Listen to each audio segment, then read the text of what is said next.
नमस्कार दोस्तों। आज की जो घटना है वो है देहरादून से।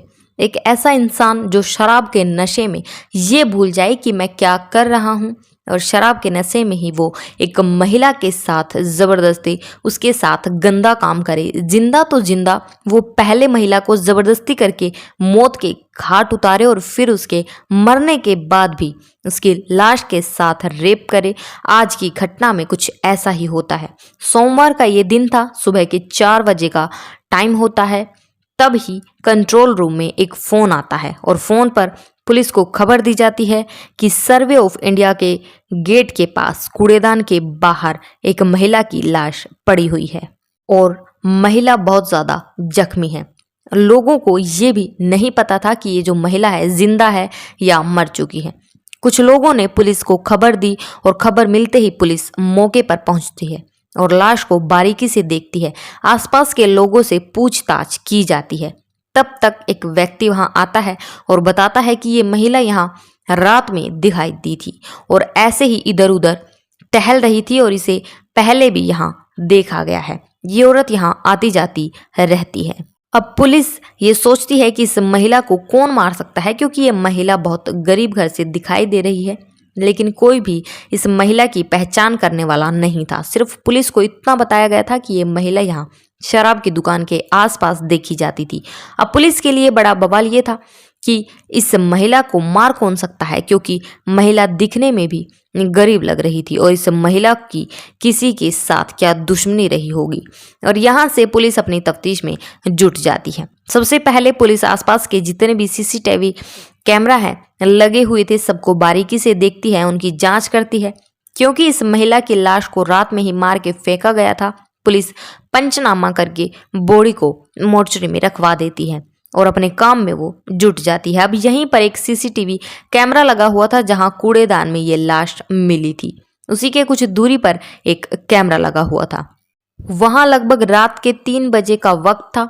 उस कैमरे में एक व्यक्ति कैद होता है। पुलिस बारीकी से उसे देखती है। अब इस फुटेज को कुछ लोगों को दिखाया जाता है, तब जाकर इसकी पहचान होती है। व्यक्ति का नाम राजेश कुमार था और इसके पिता का नाम मुन्नू था। अब पुलिस फौरन वहां पहुंचती है जहां राजेश रहता था।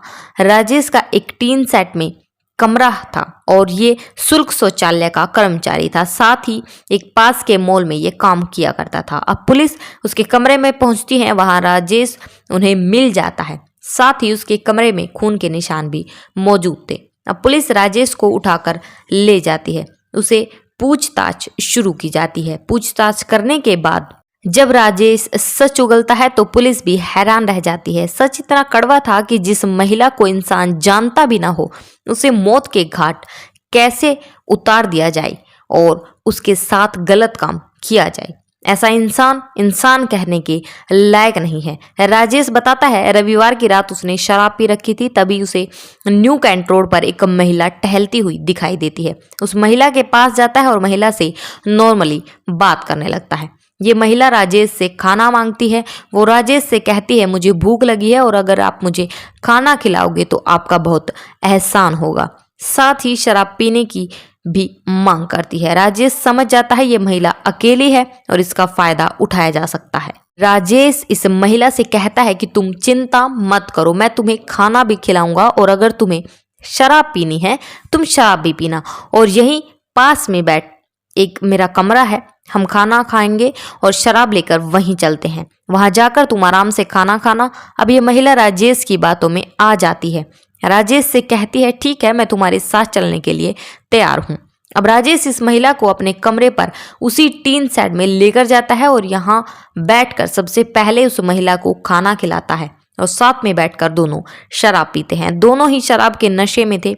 राजेश उसके साथ जबरदस्ती करना शुरू करता है, उसे किस करने की कोशिश करता है। ये महिला इस बात का विरोध करती है। विरोध करते हुए राजेश के होंठ पर काट लेती है और इस बात पर राजेश को बहुत ज्यादा गुस्सा आता है। वो बौखला जाता है।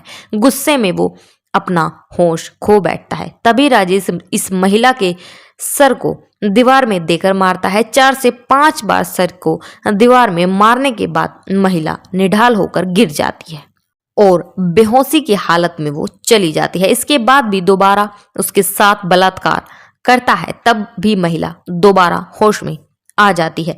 जितना उसे हो सकता था उसने उतना अपना बचाव करने की कोशिश की, लेकिन अफसोस यहाँ पर वो कामयाब नहीं हो पाई। इस बार राजेश ने पास में एक छोटा सिलेंडर उठाया और उसके सर में दे मारा और इसी बीच महिला की मौत हो जाती है, क्योंकि सर में गहरी चोट आई थी और खून भी काफी बह चुका था। महिला की मौत हो जाती है, लेकिन राजेश की दरिंदगी कम नहीं होती। वो तब भी उसके साथ रेप करता है और अपना काम करने के बाद राजेश को होश आता है कि ये मैंने क्या कर दिया, और वो बहुत ज़्यादा डर जाता है, सहम जाता है। वो सोचता है खून तो हो गया और मैंने गलत काम भी किया है, लेकिन अब मैं इससे बच कैसे सकता हूँ। यहीं से उसका दिमाग चलता है। रात का वक्त था और करीब 3 बजे का वो वक्त रहा। उस महिला की लाश को खींचता हुआ लेकर जाता है और लगभग 20 मीटर दूरी पर उसकी लाश को एक कूड़ेदान में फेंक देता है और वहां से अपने कमरे में वापस चला जाता है और चैन की नींद सो जाता है, जैसे कुछ हुआ ही ना हो।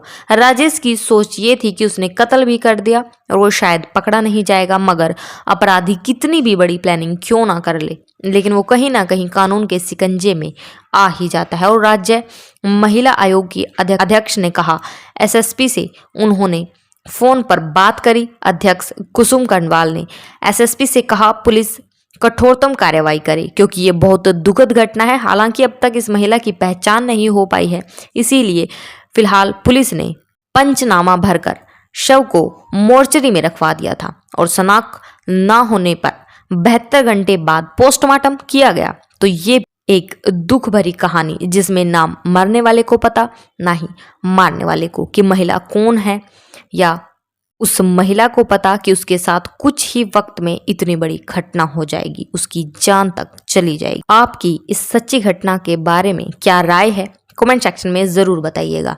इस पूरे घटनाक्रम को सुनाने का उद्देश्य किसी की मन की भावना को ठेस पहुंचाना नहीं है और ना ही किसी का दिल दुखाना है, बल्कि आपको जागरूक करना है और सचेत करना है। जय हिंद, जय भारत।